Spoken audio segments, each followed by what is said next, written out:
Hey everyone, Rich here with Aces and Eights Firearms. This is not going to be your normal Aces and Eights Firearms video. This is going to be on fishing, something on fishing.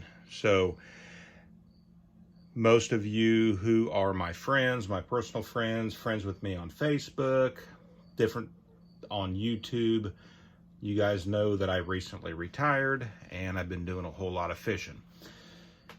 Well, fishing's not really something that's new to me. My dad is from northern Minnesota, and I still have a lot of family and friends that live up in northern Minnesota.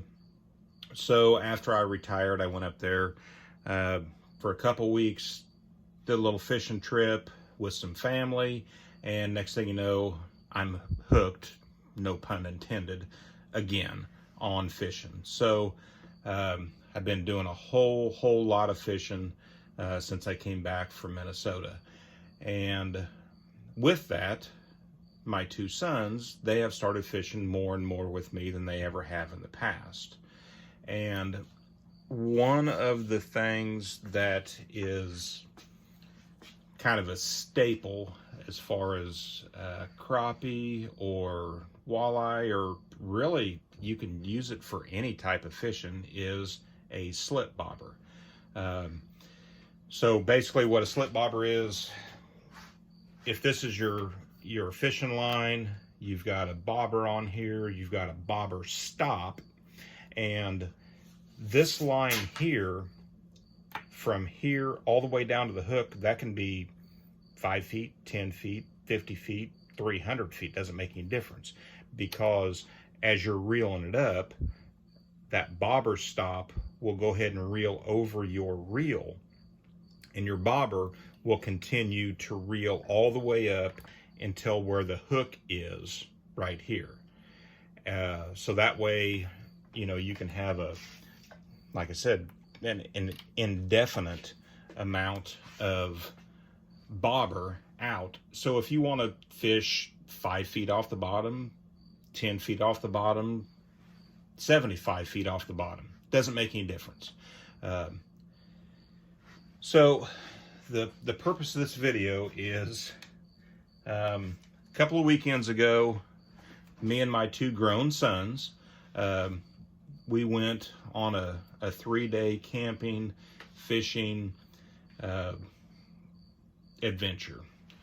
And while we was out there, I mentioned something to my oldest son about a bobber stop. And he's like, "Oh, I've got some right here in my tackle box." I'm like, "What do you mean you have some in your tackle box? Who taught you how to tie a bobber stop?" He's like, "No, I bought them." You bought them?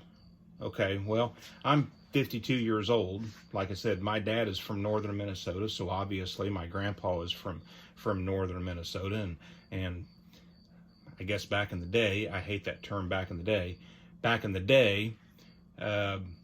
you didn't buy stuff, you made it, you figured out how to do it. So I showed my son how to tie a bobber stop on a bare line, and that apparently took too much time, because he said, "Nope, I'll just go ahead and spend the $3 or $5 or whatever it was for 3 of them, and zippity doo dah, he's got it all tied up, he's good to go." So what I want to do is I want to show real quick how to tie a bobber stop on a bare line. So what I've got here, this is a USB cord, and the main reason why I've got this is because I know it's going to be super hard for you guys to see any type of braided or monofilament line. So what I've got here is just a piece of yarn. I don't know what it measures. It's not like crazy thick yarn like grandma used to make, you know, the quilt that's going to keep the Eskimos warm at night, but it's just a piece of yarn. It's probably, I don't know, I'm going to say 12 to 13 inches long. So what you want to do, if this is your fishing line right here, this black cord is your fishing line, you're going to want to take and make a loop and go underneath of the fishing line, okay? And then you're going to want to take the right hand tail, so your hook is going to be this way. You're going to want to go through 5 times. 1, it's kind of hard to do. I'm trying to do this over the camera here. 1, 2, 3, 4, I just about run out, 5. Okay, now you're going to want to take and pull both ends, or pull one end together, and then when you pull that, you're going to trim this end off right here, and now you can take this bobber stop and you can slide it up and down wherever you want to on your line. So if you want to go 5 feet off the bottom, you take and you go 5 feet from your hook up to here. If you want to go 20 feet, then you just take, and this is really hard to slide because it's on a rubber USB cord, just take and slide that all the way up to 20 feet, and it's there. So an easier way, instead of doing it on the boat with different types of waves, is you can make them up in advance, just like this. Put them on a straw. So I've got 3 of them right here. I was going to make up, I don't know, however many fit on there, maybe 8 of them. And I'll just throw this whole thing in my tackle box, and I'll give one of them to my son. Both my sons, actually. And that way, when they need them, all they've got to do is just slide one off. They're going to put their line straight through the straw. Hook is going to come over on this end, or hook side. So you got a bare line on this side. And then you're going to take, and you're just going to slide this right off. And then you got a bobber stop on there to tie it. So I want to show you how to tie that. What I use is just 2 regular old straws. The smaller diameter, the better, but this is what I had on hand. So just take some yarn. I'm going to take out about plus or minus 12 inches.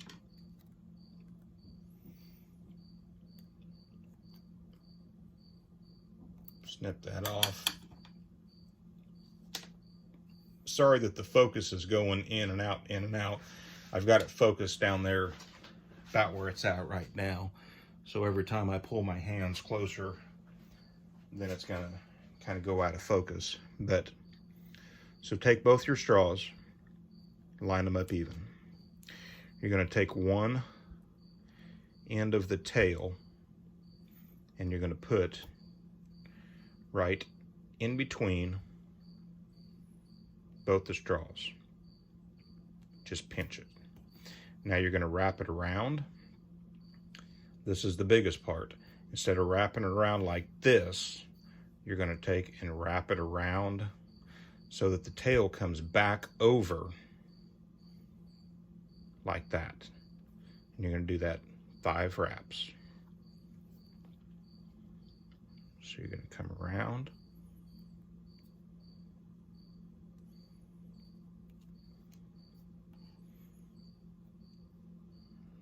One, 2, 3,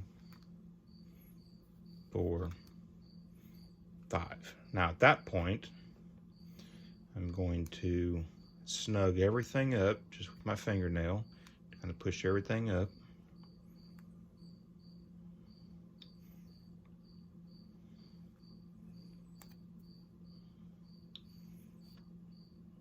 my left-hand tail slipped a little bit, so I'm going to come back around. I'm going to make one more wrap. Right around like that. Okay. Now, take the last wrap and hold it out a little bit. And I've made this handy-dandy, high-tech, super expensive tool, which I'm sure you can probably find on Amazon for about $1,000. But if you take a paper clip and you open it up, and on one end of it, it's magnetized, make a little hook, just a little teeny tiny hook right there. And then on the other end, I just put an L on it just so it's easier for me to grab hold of. So what I'm going to do with that is I'm going to take that hook and I'm going to go in between the two straws, underneath of my 5 wraps, and then I'm going to hook this tail that I've got right here that I wrapped around. I'm going to hook that, and I'm going to pull it right back underneath all of that. So now you can snug everything up.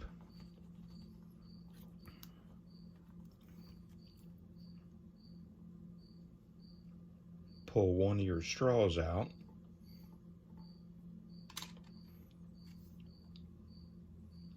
And slowly pull. You're going to have to kind of straighten everything out a little bit. Pull both the tails. Straighten it out.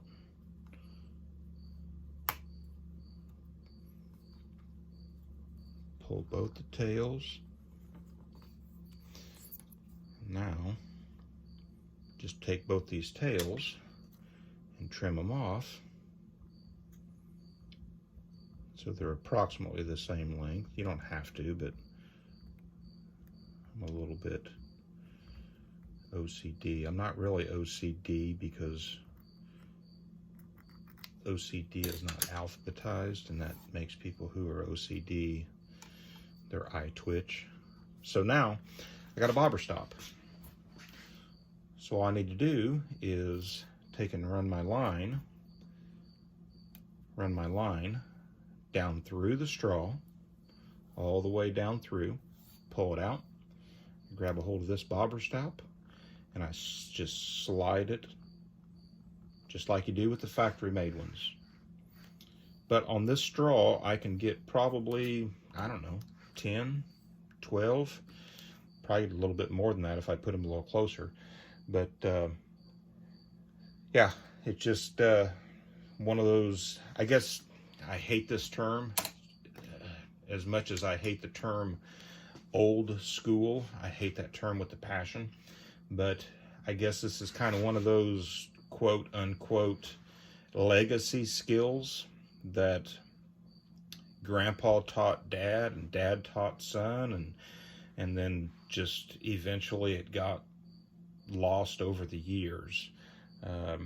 But easy way to make bobber stops: 2 straws, paper clip, yarn from the thin yarn from the thrift store, and give you about 30-45 minutes one evening, and you've got 10 bobber stops for probably 13 cents, something like that. Thanks for watching.